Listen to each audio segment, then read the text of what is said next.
හරි කට්ටිය කොහොමද අද ආවේ මේ කොහොම හරි ශීඝ්‍රතාවය ටක් ගාලා මතක් කරලා දීලා යන්නේ. කියන්නේ ශීඝ්‍රතාවය කියන පාඩම ඕලෙවල් වල 2000 අවසාන මම මතක ගන්න 2018 ඇවිල්ලා තියෙන්නේ ප්‍රශ්නයක් විදිහට. ආය ඇවිල්ලා නැහැ. එන්න බලුවන්කම තියෙන හින්දා මම ටක් ගාලා කියන්නේ ගොඩක් අය ඒක ලොකුවට මේ ફોකස් කරන්නේ නැති පාඩමක් හින්දා ටක් ගාලා ගෙටියෙන් මතක් කරලා දීලා ඕගොල්ලන්ට මේ විභාගයට යන්න කලින් දැන් පොඩ්ඩක් ඒක මතක් කරලා ඒකෙන් ප්‍රශ්නයක් ආවත් කිසිම බයක් නැතුව උත්තරේ ලියා ගන්න පුළුවන් වෙන්නේ මතක් කරලා දීලා යන්න තමයි මේ මම මේ වීඩියෝ දාන්න ප්‍රධාන අරමුණ. අපි ටක් ගාලා මතක් කරගමු ශීඝ්‍රතාවය කියන්නේ මොකක්ද කියලා. හරිද?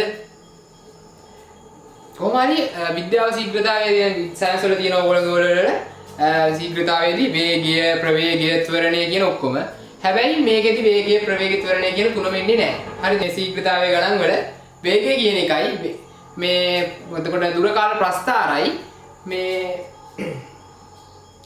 පරිමා ශීඝ්‍රතාවය. එන්නේ ඒ විතරයි මේ ශීඝ්‍රතාවය පාඩමේ තියෙන්නේ. අපි බලමු දැන් ඒ තුන පොඩ්ඩක් මතක් කරලා. හරිද? වේගය කියන එකේදී එතකොට වේගය කියන එක දන්නවනේ ඔයාලා. හරිද? වේගය කියන එක අපිට ලියත හැකි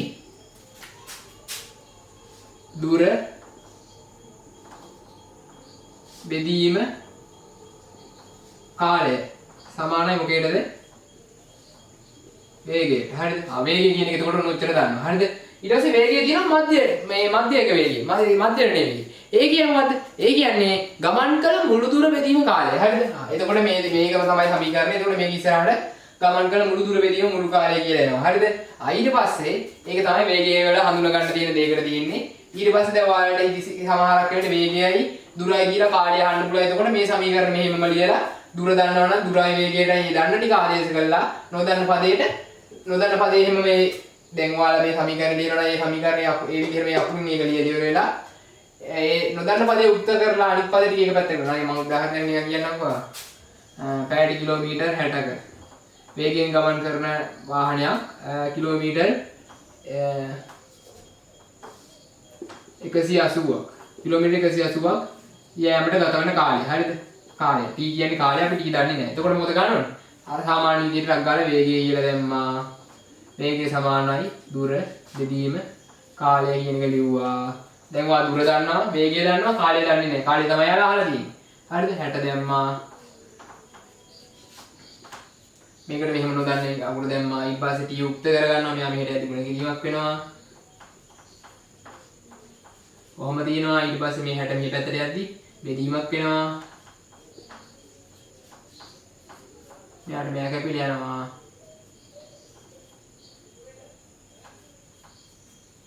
පැය 3යි. හරිද? දුර කාලය. මෙන්න මේ ප්‍රස්ථාර බලන්න. මෙන්න මේ වගේ ප්‍රස්ථාර දිනවල හම්බෙන්නේ. මේ ප්‍රස්ථාර වල සමහර තැන්වල ලියනවා චලිතය විස්තර කරන්න කියනවා. චලිතය විස්තර කරන්න කිව්වහම ඔයාලා දන්නවා මෙන්න මේ ටිකේදී දුරත් එක්ක කාලය වැඩි වෙනවා කියලා. එතකොට දුරත් එක්ක කාලය වැඩි වෙනවා කියන අපි කොහේ හරි යනවා කියන එකනේ. ඒ දියුණ මෙතන මේ ටිකේ වේගයක් වෙනවා. එතකොට මෙතනදී කාලය වැඩි වෙනවා දුර වැඩි වෙන්නේ නැහැ. එතකොට මේ ටිකේදී වෙන්නේ මොකද්ද? අපි ඒක එක තැන කරලා ඉන්න. එක තැන කරලා ඉන්න කාලය යනවා නේද? දුර යන්නේ නැහැ නේ. ආයේ වගේ වෙලා ඉතින් තමයි මෙතන. එතකොට මෙන්න මේ ටිකට කියනවා නිශ්චල දලිය. හරිද? ඊට පස්සේ යාලා අහන්න දුර නිශ්චලව ඊට දුර කොච්චර වෙලාව කොච්චරද කියලා අහුවාම මෙන්න මේ ටික ගත්තාම නිශ්චලව හිටපු වෙලාව ඔයාලට ගන්න පුළුවන්. හරිද? ඊට පස්සේ වේගයෙන් ගමන් කරපු වෙලාව මේ යවම මෙන්න මේ ටික ගන්න පුළුවන්. ඊට පස්සේ මේ ටිකේ වේගය එන්නේ අඩු වුණත් මේක ගමන් කරලා තියෙනවා. ඒකෝර මේ ටිකත් ගමන් කරපු දුරක්. හරිද? ඔන්න ඔය විදිහට චලිතය වෙන වෙනම අඳුර ගන්න පුළුවන් වෙන්නත් ඕන ඔයාලට. ඊට පස්සේ සමහර තැන්වලදී අහනවා ඔයාලා ප්‍රශ්නවල පළවෙනි විනාඩි තප්පර 30ේදී ගමන් කළ දුර කොච්චරද? ඔන්න ඔහොම දීලා අහනවා. එතකොට දුර ආයි මෙහෙම අහනවා දැන් මේකේ මම නම් ප්‍රශ්නයක් නිකන් හැදුවොත් ඉතින් පළවෙනි මුල් තප්පර 20ේදී ගමන් කළ මුල් තප්පර 20ේදී වේගය සොයන්න කියනවා. හරිද? එතකොට මොකද කරන්න ඕනේ? එතකොට ඔයා ගන්න ඕනේ මුල් තප්පර 20. දැන් මුල් තප්පර 20 කියන්නේ මෙන්න මේක කියන්නේ. මේකේ බිඳුවෙන් පටන් අරගෙන කොච්චර දුර ගිහිල්ලා තියෙනවද? අපි දාමු එතකොට මෙතන දාමු 60ක් ගිහින් තියෙනවා. හරිද? මෙතන දෙද්දී 100ක් ගිහින් තියෙනවා. හරි. ඔහොම දැම්ම. හරිද? හරි. දැන් මෙන්න මෙහෙම තමයි ගිහින් තියෙන්නේ. එතකොට දැන් අහනවා මුල් තප්පර 20 වේගය. එතකොට ඔයාලා මොකද්ද ගන්න ඕනේ? මුල් තප්පර 20 ගමන් කරපු දුර දන්නවා 60යි. 60 බෙදෙනවා 20.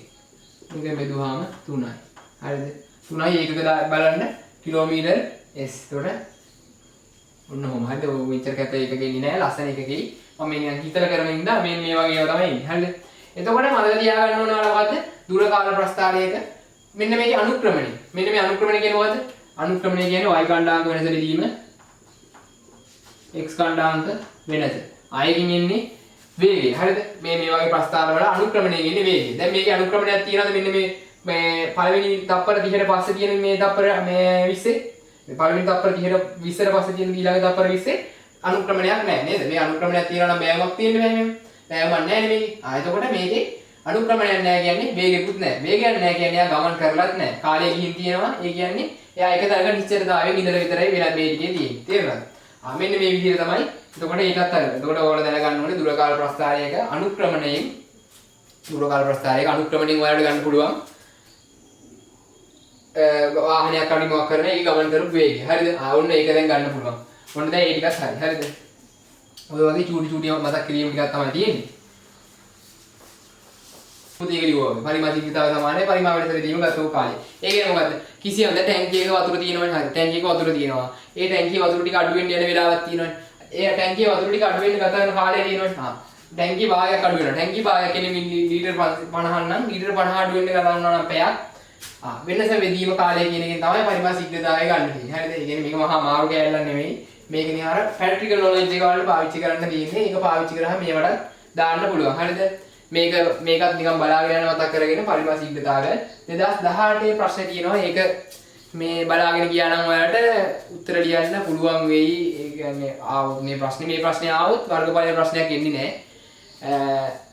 මේගොල්ලෝ මොහොමද අවුරුදු 3-4කින් එළියලා ඉඳින්න එන්නත් ඉඳ තියෙනවා මේ පාර මොනවා වෙයිද කියන්න බෑ. කොහොම හරි කට්ටිය බලාගෙන යන්න මේක. ශීඝ්‍රතාවය කියන්නේ අමාරු කැලලක් නෙමෙයි. තව එක පොඩි කැලලක් තියෙනවා. අර කෝච්චි ගණන් තියෙනවා. මේ කෝච්චි ගණන් දිහම වා මතක තියාගන්න මෙච්චරයි ශීඝ්‍රතාවය ගණනක් හදනකොට අනිවාර්යෙන් රූපයක් අඳින්න පුරුදු වෙන්න. ඒ කියන්නේ රූප අඳින්න ඕන නැත්නම් තියෙනවා. රූපයක් ඇඳලා ඉවර වෙලා හිතන්න පටන් ගත්තොත් ඔයාලට ගණන් හදන්න ලේසි. හරිද?